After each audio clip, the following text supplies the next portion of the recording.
अस्सलामुअलैकुम, मैं हूं नदीम अब्बास। खानेवाल थाना कोना की हदूद में एक दिल हिला देने वाला वाकया पेश आया, जहां पे दौरान डकैती मां और बेटे को बेदर्दी से कत्ल कर दिया गया।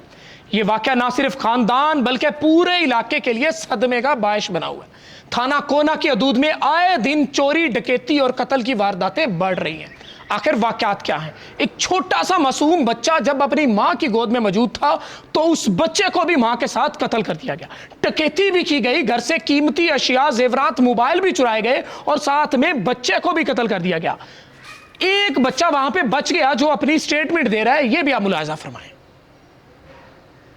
जी, ये वो बच्चा है जो दौरान डकैती बच जाने वाला बच्चा है। घर में मामूल के मुताबिक तमाम अफराद अपने घर के कामों में मसरूफ थे कि कुछ मुसल्ला जो लोग हैं वो घर में घुस आते हैं और आके वहां पे डकैती करना शुरू कर देते हैं। और उसके बाद जो है कि वो दौरान डकैती मज़ामत पे या बच्चों पे तशद्दुद कर रहे थे। माँ बच्चों को छुड़वाने जाती है तो माँ को भी मार दिया जाता है। खानेवाल में ऐसा वाकया पेश आया। दूसरी तरफ जो पुलिस है वो अपनी खोज में लगी हुई है। पुलिस के मुताबिक कि कार्रवाई जारी है, जल्दी मुल्ज़िमान को गिरफ्तार कर लिया जाए। लेकिन अफसोस का आलम है कि थाना कोना की हदूद में आए दिन चोरियां, डकैतियां और वारदातें हो रही हैं। या तो फिर वहां का SHO ना अहल हो चुका है, वो काम करने के अहल ही नहीं है, जिससे वो जो क्राइम है वो कंट्रोल नहीं हो रहे, या तो फिर उनकी मिली भगत से ऐसे वाकयात रिपोर्ट हो रहे हैं कि आए दिन कोई ना कोई वाकया पेश हो रहा है। थाना कोना की हदूद में जो पुलिस स्टेशन है वो वहां के शहरियों की हिफाजत करने में बुरी तरह नाकाम हो चुका है। हालिया दिनों में कई ऐसे वाकया पेश हो चुके हैं जहां पे थाना कोना की हदूद में ऐसे क्राइम रिपोर्ट हो चुके हैं जिनकी रोकथाम करने में थाना कोना की पुलिस पूरी तरह नाकाम हो चुकी है। वकूए के बाद वहां पे DPO और RPO साहब भी वहां पे आ जाते हैं, लेकिन उसके बाद जिन लोगों की वजह से वकूए के बाद वहां पे DPO और RPO मुल्तान भी वहां पे पहुंच जाते हैं, लेकिन SHO की नाअहली के बायस SHO पे कोई भी कार्रवाई नहीं की जाती। हमारी ये सदा है, क्योंकि मकामी SHO अगर तगड़ा हो तो ऐसे वाकये रिपोर्ट ही ना हो। इसी पे बात करने के लिए मेरे साथ शहरी मौजूद हैं। उसामा, बताइएगा, ये वाकया पेश आया, बेदर्दी से कत्ल किया गया माँ और बेटे को दौरान डकैती, आप क्या कहेंगे इसमें? सबसे पहले तो ये बहुत दुख की बात है कि खानेवाल में ये सरेआम ये पेशा बन चुका है।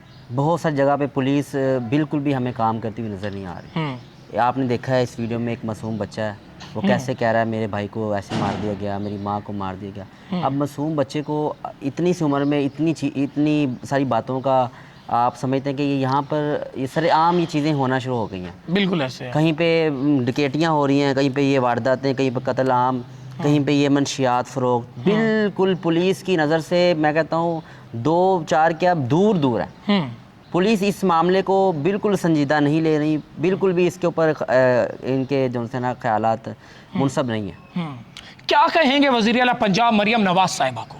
हम यही इल्तिजा करते हैं कि हम इस वाक़े की पूरी मज़म्मत करते हैं। पुलिस को जो है ना डंडा दिया जाए, इनके पीछे जो है वो एक अलग से फोर्स तैयार की जाए। जो already CCD crime control department बना हुआ है, क्या कहते हैं आपको थाना कोना की हदूद में? क्या क्राइम कंट्रोल डिपार्टमेंट और मुतलका जो SHO और पुलिस जो है कि वो वहाँ पे जो अमन व अमान है वो कायम रख रहे हैं या बुरी तरह नाकाम हो चुके हैं? भाई अगर रख रहे हैं तो फिर ये रोज़ खानेवाल में आप एक नया से नया वाक़या सुनेंगे। एक नया से नया जो है ना वो यहाँ पर जुर्म हो रहा है। बिल्कुल कानून हाथ में नहीं है। मुजरिम अपना जुर्म कर रहे हैं और वैसे ही कर रहे हैं जैसे पहले था। सरेआम घूम रहे हैं। आप देखें हर गली मोहल्ले में आपको यहाँ पर मंशियात फ़रोख्त होती नज़र आएगी। इदारे काम तो कर रहे हैं लेकिन हमें नज़र नहीं आ रहा इदारे कहाँ पर काम कर रहे हैं। ये इतना बड़ा मामला, एक मासूम बच्चा, फिर ये माँ का कत्ल हो जाना, ये हमारे इलाके के लिए, हमारे शहर के लिए बहुत बड़ी एक सदमे वाली बात है। दिन दिहाड़े डकैती की वारदात, दौरान डकैती मां और बेटे का कत्ल, खानेवाल की तमाम अवाम सदमे में मदहोश। लेकिन खानेवाल की पुलिस ने अभी तक क्या कार्रवाई की? पुलिस की तरफ से यह कहा जा रहा है कि जल्द मुल्ज़मान को ट्रेस करके गिरफ्तार कर लिया जाएगा। मुल्ज़मान तो गिरफ्तार हो जाएंगे, मुल्ज़मान जेल भी पहुंच जाएंगे, लेकिन क्या वो बच्चों की मां दोबारा वापस हो जाएगी? वो बच जाने वाले बच्चे की मां दोबारा आ जाएगी? उस शौहर की बीवी दोबारा आ जाएगी? उस मां की बेटी दोबारा आ जाएगी? ये एक सवालिया निशान खानेवाल की अवाम, खानेवाल की इंतजामिया के ऊपर छोड़े जा रही है।